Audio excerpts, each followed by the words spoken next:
salut tout le monde, c'est Ghost de Apple. Donc ça y est, vous pouvez enfin mettre un visage sur un nom. Ça vous fait bizarre peut-être, mais c'est encore plus bizarre pour moi parce que je n'ai vraiment pas l'habitude de mettre devant une caméra et encore moins avec vraiment l'intention de le faire. Donc du coup, c'est pas encore tout naturel tout ça, mais j'espère que ça va changer assez rapidement puisqu'il va y avoir pas mal d'autres vidéos qui vont suivre. C'est pour ça que j'ai créé la chaîne donc Yao Apple sur YouTube. Je vous expliquerai un peu plus au fur et à mesure de la vidéo ce qu'il va y avoir comme contenu, et c'est aussi à vous de me dire ce que vous souhaiteriez voir. Donc n'hésitez pas à mettre des commentaires pour me donner tout simplement vos avis sur la vidéo, et bon comme mauvais, hein, moi je prends tout. C'est toujours instructif. Et puis on va commencer donc la FAQ.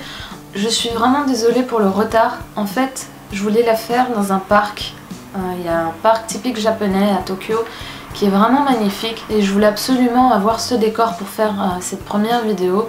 Le problème c'est qu'il a fait très mauvais, surtout ces derniers jours, il a même neigé. Et le problème c'est qu'il y a aussi énormément de monde à Tokyo. Donc du coup pour filmer c'est un peu compliqué. Bref, finalement la vidéo n'a fait que se reporter de jour en jour. On est déjà presque à la fin du mois, elle est toujours pas parue, donc je suis vraiment désolée. Donc finalement cette vidéo se fait dans ma chambre, mais la prochaine vidéo qui sera donc diffusée sur la chaîne sera en extérieur et j'espère qu'elle vous fera plaisir parce que je l'ai tournée il y a un petit moment maintenant pour vous montrer une surprise. Donc voilà, j'espère qu'elle vous fera plaisir. Donc n'hésitez pas à vous abonner pour ne pas louper la sortie de cette vidéo. On va commencer sans plus tarder avec la FAQ parce que vous avez posé pas mal de questions. Donc du coup la vidéo va durer super longtemps, je suis désolée, les prochaines seront un peu plus courtes. Et malgré ça, mais en fait j'ai même pas pu répondre à toutes vos questions parce qu'il y en avait vraiment beaucoup et ça m'a fait plaisir, merci beaucoup. Donc j'ai préféré me concentrer vraiment sur les questions liées à Yao Apple et moi-même. Et pour celles concernant le Japon, bah, si ça vous intéresse toujours, dites-le moi et j'en ferai une deuxième. Et donc du coup si vous avez d'autres questions aussi, n'hésitez pas à les mettre en commentaire de cette vidéo. C'est parti pour la première question. Pour le site en général, est-ce que sa gestion est faite par une seule personne ou plusieurs? Eh bien je suis toute seule. C'est vrai que je me dis depuis un petit moment qu'il faudrait qu'il y ait un deuxième moi pour m'aider parce qu'il y a énormément de choses que j'aimerais faire. Mais voilà, pour l'instant je n'ai pas encore vraiment lancé de recherche. Deuxième question. Qu'implique le fait d'être partenaire des maisons d'édition? Alors plusieurs petites choses. La première c'est qu'il faut savoir passer outre les préférences qu'on peut avoir en tant que lecteur pour travailler de façon équitable on va dire avec tous les éditeurs, c'est-à-dire que je ne dois pas en négliger un par rapport à une autre parce que je l'aime moins ou ce genre de choses. Pareil quand on écrit ou dans la façon dont on fait les news, enfin plein de petits points comme ça, il faut essayer de rester neutre. Deuxième point, le secret professionnel je dirais, c'est-à-dire que quand on travaille justement avec les éditeurs et quand on atteint une certaine relation on va dire, une certaine confiance, les éditeurs nous font part justement de licences qu'ils ont acquis mais des mois avant que l'annonce officielle ne soit faite. Et donc du coup ça veut dire ne pas le divulguer au public mais ne pas en parler non plus aux autres éditeurs, donc à leurs concurrents. Il y a ce genre de choses. Pareil, changement dans leur ligne éditoriale. Tous les échanges qu'on doit avoir, que j'ai avec un éditeur ne doit rester en fait que entre nous. Troisième point, je dirais que c'est respecter le peu de conditions qu'ils peuvent avoir, parce que c'est vrai que les éditeurs français sont assez cool. D'ailleurs la seule restriction que que j'ai en tête, c'est concernant l'annonce des licences, c'est-à-dire par exemple que Taifu, toutes les annonces, donc ils m'envoient à chaque fois, ils me disent bon à telle date, à partir de telle date, telle heure, vous pouvez annoncer cette licence. Et donc du coup la restriction c'est justement de respecter ces conditions pour ne pas marcher sur leur plate blanc, parce qu'il est déjà arrivé que d'autres sites annoncent une licence 2-3 heures avant que l'éditeur ne le fasse officiellement, et donc là ça le fait pas quoi. Le quatrième point c'est que je reçois de certains éditeurs des mangas, donc gratuitement. Quand on a ce genre de privilège justement, la moindre des choses c'est de présenter ces mangas. C'est vrai que justement en fait ce qui manque vraiment pour chez Yaoi Pulse, ce sont les critiques. Parce que je n'ai pas le temps en fait tout simplement, et ce n'est pas non plus, je dois avouer, ce que je préfère faire. Donc du coup c'est aussi pour ça qu'a été créée la chaîne Yaoi Pulse, puisque à l'avenir je vous présenterai à chaque fois dans une vidéo 2 à 3, mais je pense que ce sera plus 2 mangas. Là pareil, en fait ce sera plus une présentation qu'une critique, puisque certains d'entre vous ont mis des commentaires sur le site disant que ils étaient très influencés par les critiques. Et que du coup, par exemple, s'il y avait une mauvaise note, ils n'allaient pas acheter le manga, alors que si ça se trouve, pour eux, ça va leur plaire. Ce sera plus des présentations de manga, donc ça veut dire ce que ça veut dire. Et même si je donnerai mon avis, il n'y aura pas vraiment de critique et il n'y aura pas non plus de notes.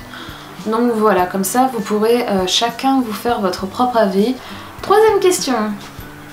Qu'est-ce que tu aimes le plus faire dans la gestion de ton site ? Alors, celle que j'aime le plus faire, c'est de vous présenter tout simplement de nouveaux auteurs ou de nouveaux mangas.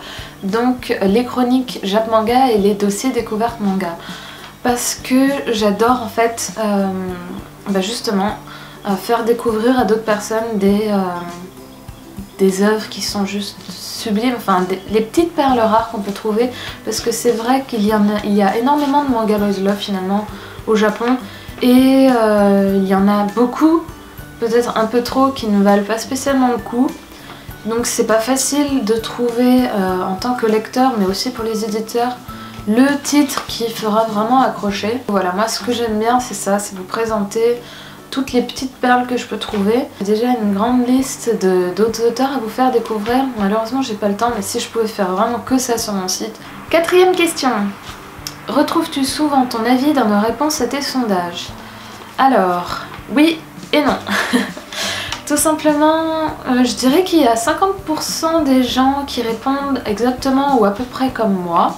Et donc dans ces cas-là, je suis rassurée, je me dis ah bon c'est cool. Et il y a 50% des gens qui répondent complètement l'inverse. Et là des fois je me dis ah merde, ah ouais quand même, comment c'est possible? Donc du coup en fait là où c'est intéressant, c'est justement quand ces personnes laissent des commentaires, puisque ça nous permet vraiment de comprendre leur choix et de se rendre compte de choses auxquelles on n'aurait pas pensé tout simplement. Par exemple, j'avais fait une critique négative sur un manga et une personne m'a répondu qu'elle était exactement d'accord avec tous les points que j'avais cités. Donc du coup c'est plutôt 50% d'accord. Sauf que cette personne n'avait pas du tout les mêmes attentes que moi. Et donc du coup, malgré tous les points négatifs, enfin les points cités en tout cas du manga, elle avait beaucoup apprécié ce dernier. Donc même quand les personnes répondent ok, enfin comme moi, finalement on n'a pas du tout le même avis. Donc du coup c'est assez intéressant. Et pareil, il y a d'autres personnes qui pensent complètement l'inverse, mais voilà, on est complètement différents, on a une façon de penser qui est différente aussi. C'est pour ça que je vous invite tout le temps en fait à laisser des commentaires, parce que c'est toujours très instructif. 6ème question. Depuis quand appréciez-vous les mangas, et pour le yaoi, comment l'avez-vous découvert? Alors, les mangas, je les ai découverts assez naturellement parce que je regarde des animes depuis que je suis toute petite. Je pense que depuis que j'ai entre 5 et 8 ans. Il y avait Sailor Moon, Dragon Ball et Cardcaptor Sakura, quoique c'était peut-être plus tard. Enfin, il y avait ces animes qui passaient à la télé. À l'époque, je ne savais pas du tout que c'était tiré de manga, et encore moins que c'était japonais. Mais donc du coup, les mangas, en fait, je les ai découverts assez naturellement en grandissant, parce que je me suis un peu plus intéressée. Et puis comme ça devenait aussi un peu à la mode en France, ça commençait. Il y en avait dans les librairies, donc tout simplement naturellement comme ça. Pour le yaoi, je l'ai découvert par hasard, c'est une anecdote assez rigolote. Donc aujourd'hui j'ai 26 ans, 27 dans quelques jours. Et j'ai découvert donc le yaoi, je devais avoir 19 ou 20 ans. Donc c'est assez récent, contrairement à beaucoup d'entre vous. Et donc comment je l'ai découvert? Alors en fait à l'époque moi j'ai toujours lu plus de shonen et de seinen. J'ai toujours été un peu garçon manqué. Les trucs de filles ça m'intéressait pas. Mais j'avais quand même besoin d'un peu de romance dans ce monde de brut. Et je cherchais désespérément un shoujo qui vaille le coup sur un site de Scantrad, parce que tous ceux que j'avais lus, je n'avais jamais réussi à les finir parce que c'était trop gnangnan pour moi.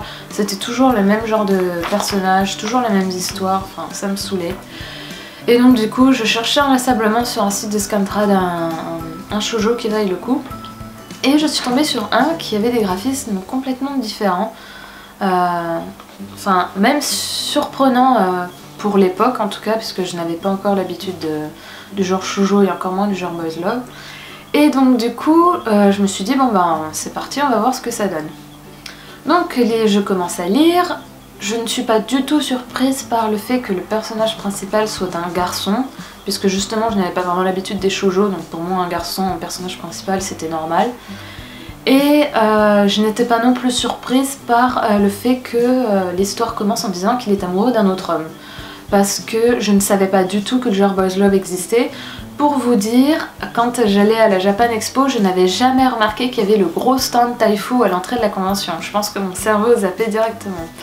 Déjà avant de lire des boys love, l'homosexualité pardon, ça a toujours existé et ça ne m'a jamais choquée.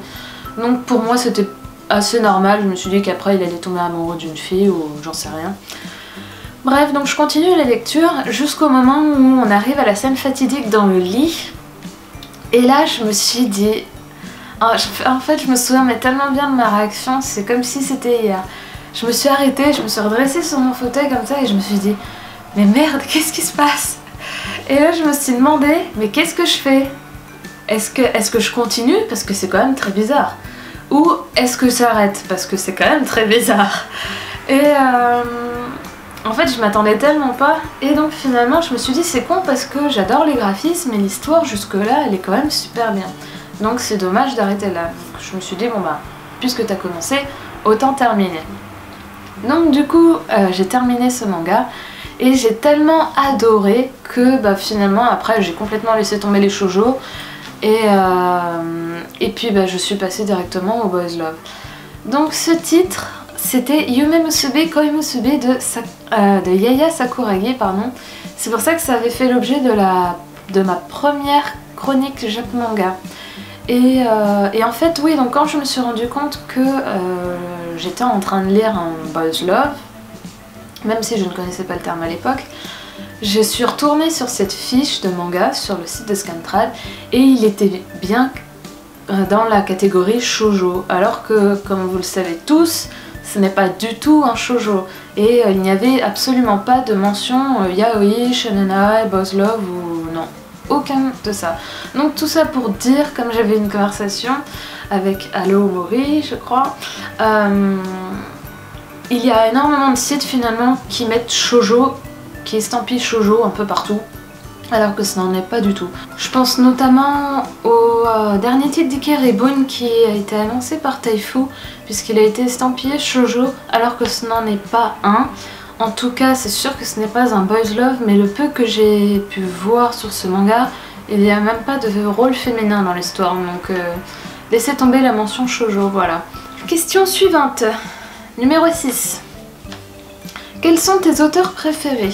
Alors, il y en a beaucoup que j'adore, mais si je ne dois citer que vraiment mes préférés, il y a Miyamoto Kanno, Ikeribun, Yoneda Ko, après je dirais, donc ça c'est vraiment mon top 3, après il y aurait Hidaka Shoko, Nekota Yonezo et Takara Hirito. 7ème question. Quels sont tes titres préférés? Alors, ma série préférée, c'est Dog Steel de Motoni Modoru. Alors, je vais vous raconter une petite histoire là-dessus, même si peut-être que certains la connaissent déjà, puisque j'avais fait le dossier rétro Taifu. Mais en fait, cette série, à l'époque où j'étais encore sur Yaoi Juice, j'avais lu donc énormément, une tonne même de manga boys love pour faire mes chroniques Jap Manga, pour vous faire découvrir justement des titres intéressants. Et je crois qu'en fait j'en avais même tellement lu que j'étais juste presque blasée en fait du genre boys love. Et dans les parutions françaises, bah, c'est pareil, j'avais pratiquement tout lu, sauf cette série Dog Steel que je voyais à chaque fois que j'allais à ma librairie acheter mes mangas, parce qu'elle était là, toujours, cette série de 3 tomes, et je ne m'étais jamais décidée à l'acheter, et encore moins à la lire, parce que la couverture me dégoûtait, parce que les graphismes étaient vraiment horribles, je trouvais, et en plus ils étaient roses, et pour moi je déteste le rose en fait. Donc du coup ça m'attirait tellement pas que je n'arrivais jamais à me décider à l'acheter et ça a duré quand même quelques années hein. Et un jour je suis tombée sur un extrait et que j'ai commencé à lire et finalement je me suis rendu compte que les graphismes étaient quand même beaucoup mieux que ce qu'il y avait sur la couverture et que l'histoire était vraiment pas mal en fait, il y avait même un humour que j'aimais beaucoup. Donc du coup je me suis lancée dedans et finalement mais j'ai tellement adoré que c'est vraiment ma série préférée, c'est celle que j'ai le plus relu et je ne me lasse jamais de la lire. Et pour moi c'est vraiment, ouais, c'est vraiment je pense mon plus gros coup de cœur on va dire. Donc voilà. Deuxième série c'est Rules de Miyamoto Kanno. Donc Rules qui va aussi avec Hydra qui est la préquelle mais qui est sortie que dans le cercle de Dojinshi. Et donc qu'on ne verra jamais malheureusement en France. Et la troisième série je dirais que c'est Zetsuai, je me souviens plus du nom de l'auteur. C'est une très vieille série mais je l'adore. En fait j'adore toutes les histoires qui sont un peu sombres, voire un peu tristes. Celles qui nous prend vraiment au cœur en fait. Ils n'ont pas des fois spécialement besoin d'être sombres ou tristes mais celles qui nous prennent vraiment comme ça. Et donc du coup Zetsuai c'est presque si je pleure pas à chaque chapitre. Et elle est vraiment, même si elle est vraiment très sombre comme histoire, je l'adore. C'est vraiment une de mes préférées. Donc voilà pour mon top 3 des mangas préférés. 8ème question. Quel a été ton premier animé Boys Love et qu'en as-tu pensé? Je ne sais pas. Je n'ai aucun souvenir de mon premier animé Boys Love. Et je pense que quand j'ai découvert le genre, il y avait très peu d'animés de qualité. Et je pense que il y avait même énormément de merde comme on dit. Donc du coup ça m'a juste pas marqué en fait, je pense que mon cerveau a voulu zapper directement. Par contre le plus vieux dont j'arrive à me souvenir, je pense que c'est le Samouraï dans la tourmente de la série Haruo Daiteita de Nita Yoka et je l'avais adoré. 9ème question. Si tu devais publier un ou plusieurs mangas qui ne le sont pas encore en France, lesquels choisirais-tu? Sans penser à l'aspect commercial, là c'est plus un choix du cœur. Alors, je publierai numéro 6. C'est pas vraiment une série yaoi, mais c'est une série que j'adore. En plus, c'est de la science-fiction et j'adore ça. Et c'est vrai qu'il n'y en a pas beaucoup dans le milieu du manga.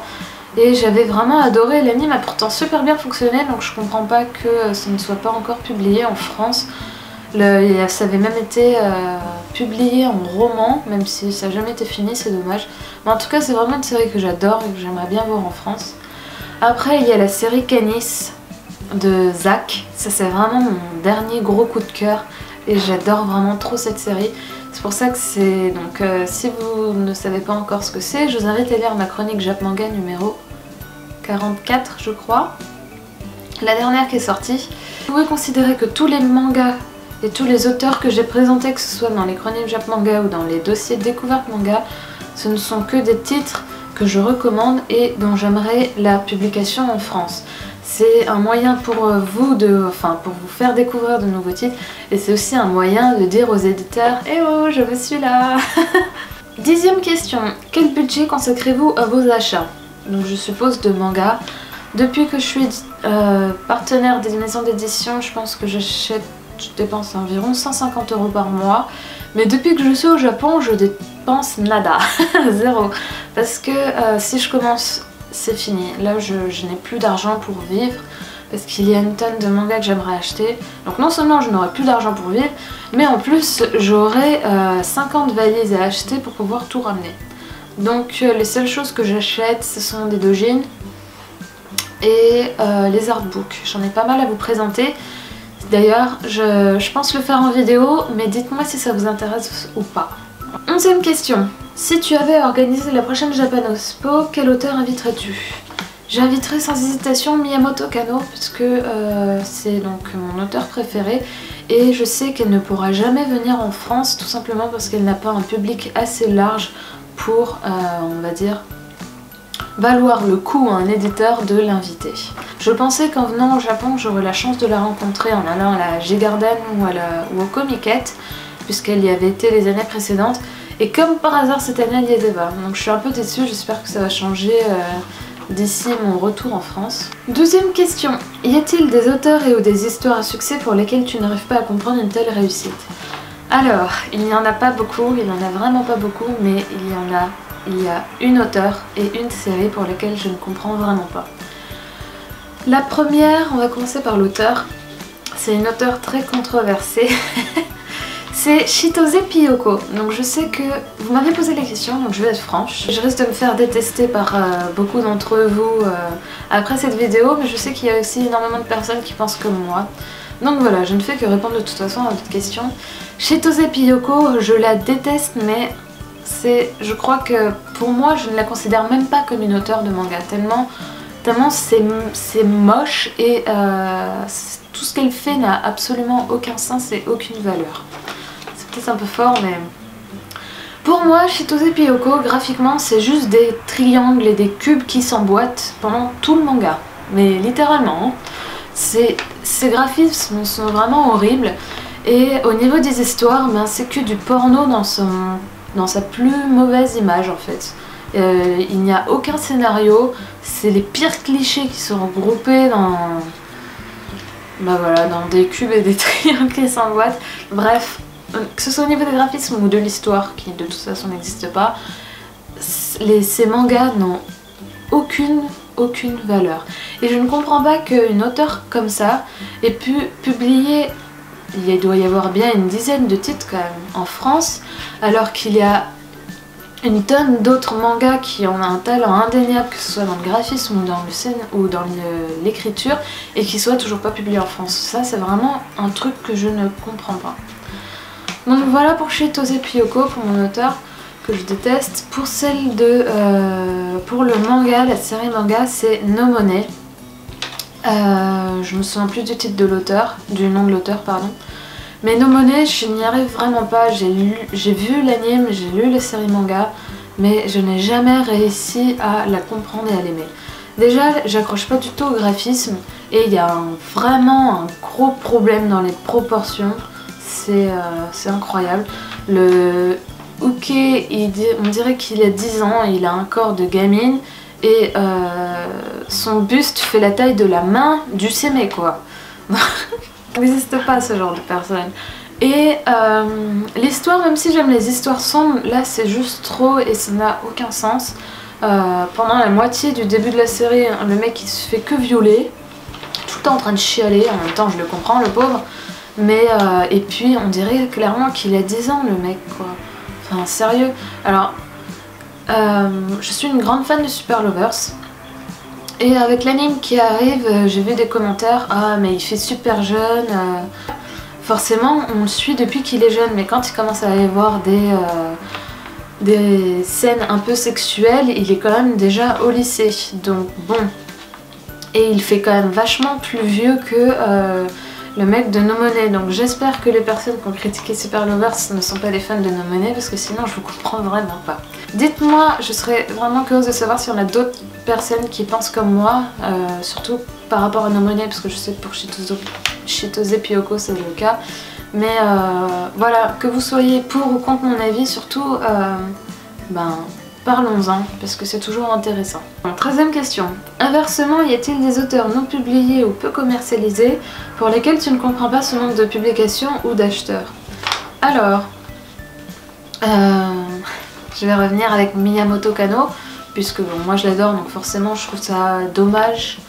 Et en fait je trouve ça un peu surprenant qu'il n'y ait pas tant de personnes qui soient touchées par ses œuvres, parce que même si elle a un style un peu particulier, il reste quand même vachement abordable comparé à beaucoup d'autres auteurs qui ont un style encore plus bizarre et qui ont encore plus de succès. Et donc il y a elle, il y a Kato Setsuko aussi que j'aime beaucoup. C'est pas non plus des histoires hyper profondes, mais j'aime beaucoup son style graphique et ses histoires. Et j'ai l'impression qu'il n'y a pas tant de personnes qui l'apprécient, donc je trouve ça un peu bizarre. Après, dans les auteurs que j'aimerais qu'ils soient publiés, il y a tous ceux que, comme je vous ai dit plus tôt, que j'ai présentés justement dans les dossiers découvertes manga ou les chroniques. 14e question. Ici, je reprends la question d'un de tes sondages. Qu'est-ce qui est le plus important pour toi dans un manga Boys Love? Qualité des dessins, qualité de l'histoire, force de caractère des persos, originalité de l'histoire, originalité des dessins, Présence ou absence d'érotisme, absence de scènes clichés ou réalisme de l'histoire. Alors, pour moi le plus important, c'est vraiment l'originalité des dessins et l'originalité de l'histoire. Je pense d'ailleurs que c'est pour ça que j'ai autant adoré la série Canis. Pourquoi? Parce que même s'il y a des dessins qui sont super beaux, je pense qu'il y a énormément d'auteurs qui ont un style hyper beau en fait, hyper agréable. Et quand il y a un style tout de suite qui se détache, même s'il est moins joli, bah, j'aurais du coup tendance à le préférer parce que c'est un peu plus original justement. Autre point que je préfère, qu'est-ce qu'il y avait? Absence de chaîne cliché. Alors complètement, pour moi c'est en fait comme je vous l'ai dit plus tôt, j'ai lu tellement d'œuvres que maintenant c'est presque rédhibitoire. Dès que je commence à me dire oh purée, il y a une scène cliché qui arrive là, eh ben c'est presque, ça va pas me faire fermer le bouquin en fait. Après il y a certains titres où il y a des scènes clichés, mais c'est tellement bien exploité, c'est tellement bien intégré dans l'histoire que finalement ça ne me gêne pas. Et justement en fait le fait que les clichés soient si bien utilisés, j'aurais peut-être tendance à plus aimer en fait cette histoire. Donc voilà, après l'érotisme qui en est ou qui en est pas, ça ne me dérange pas, même si je préfère effectivement qu'il y en ait quand même un peu. Après il y a énormément d'histoires douces où il n'y en a pas du tout, d'histoires shonen ai que j'adore. Dernière question pour cette FAQ, qu'est-ce qui t'a donné envie de partir au Japon pour un an? Donc dernière question qui va vous permettre d'en savoir un peu plus sur moi aussi. Donc je suis comptable en fait. Ce n'est vraiment pas ma passion. Si j'aurais pu faire autre chose, je l'aurais fait. J'ai choisi de faire des études de compta, mais ça ne m'intéresse pas en fait. C'est juste que comme beaucoup, je ne savais pas quoi faire, donc j'ai pris un truc qui sera toujours recherché et puis qui gagne plutôt bien sa vie. Donc voilà, et en fait comme j'adore les langues, j'ai toujours voulu travailler dans des boîtes étrangères, donc du coup des boîtes assez grosses. Et malheureusement quand on est dans la compta et dans les grosses boîtes, eh bien il y a la clôture mensuelle. Donc pour ceux qui ne savent pas, c'est tout simplement qu'il faut vérifier que tout ce qui est dans la compta soit bon. Et ça veut dire que c'est la première et la dernière semaine de chaque mois, c'est énormément de boulot. Et moi ça fait des années que je voulais partir au Japon et il était impossible de ne partir que 2 semaines. Pour moi c'était juste impensable parce que déjà 12 heures de vol c'est très long, je vous assure c'est vraiment trop long. Et en plus il m'a vraiment fallu 2 semaines pour me remettre du décalage horaire. Et je voulais donc voilà partir, mon objectif c'était de partir au Japon au moins une fois, mais surtout un mois au moins, pour pouvoir profiter et vraiment faire tout ce que je veux et puis bouger surtout. Et donc du coup quand on est comptable, c'est pas possible de partir un mois. Quand j'ai quitté mon job, j'ai préparé mon départ pour le Japon. Donc, finalement c'était beaucoup de démarches à faire administrativement en France, mais aussi pour se préparer là-bas. Et puis le visa Working Holiday était pas si facile à obtenir. Et en fait je me suis dit que si je ne le faisais pas maintenant, en fait je le ferais jamais, puisque le visa Working Holiday c'est jusqu'à 30 ans et il y a plein d'autres pays que j'ai envie de découvrir. Donc voilà, pourquoi j'avais envie de partir? Tout simplement parce que j'adore les mangas depuis que je suis toute petite, j'adore les jeux vidéo, j'adore la nourriture, la culture, j'ai fait du kendo aussi, j'adore l'histoire, enfin voilà. Donc pour finalement énormément de raisons, je me devais de partir au Japon. J'avais pris des cours de japonais aussi depuis 2 ans, donc voilà. Donc si vous avez d'autres questions, n'hésitez pas, cette FAQ est maintenant terminée, donc ce sera la prochaine si ça vous intéresse toujours. J'espère en tout cas que vous ne l'avez pas trouvée trop longue et que mes questions vous ont un minimum intéressé. Si c'est le cas, en tout cas n'hésitez pas à mettre un petit pouce levé parce que ça fait toujours plaisir. Et puis j'attends vraiment vos commentaires pour savoir ce que vous en avez pensé de cette vidéo, donnez-moi vos avis par rapport à mes réponses. Et puis on se dit à la prochaine pour une autre vidéo, cette fois dehors. Salut!